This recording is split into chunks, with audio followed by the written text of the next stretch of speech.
श्याम मानव यांच्या सरकारच्या जादूटोणा विरोधी समितीतल्या निवडीवरून वारकरी परिषद आक्रमक झालेली आहे। 48 तासात त्यांची पदावरून हकालपट्टी करण्याची मागणी वारकऱ्यांनी केली आहे। आळंदीमध्ये आंदोलन करून सरकारचं लक्ष वेधण्याचा प्रयत्न या वारकऱ्यांनी केलाय। मानव यांनी वेळोवेळी वादग्रस्त वक्तव्य केलंय, हिंदू सनातन धर्माच्या भावना दुखावल्यात असा आरोप वारकऱ्यांनी केलाय। त्याच्यामुळे त्यांची या पदावरून हकालपट्टी व्हावी अशी मागणी ते करतायत।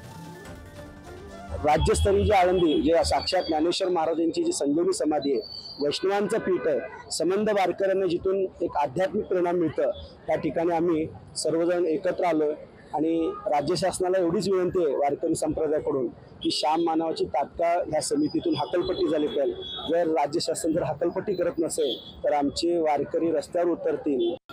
आमची मागणी ही न्यायिक आहे आणि रास्त आहे। जादूटोणा विरोधी ही शासनाची अशासकीय समिती आहे। त्या समितीवरती श्याम मानव नावाचे ग्रस्त हे त्या समितीवर सदस्य आहेत। ज्या समिती शासनाने अतिशय चांगल्या हेतूने स्थापन केलेली आहे, पण त्याचा दुरुपयोग हा श्याम मानव नावाचा ग्रस्त करतो आहे। त्याची 48 तासाच्या आत हकालपट्टी करावी।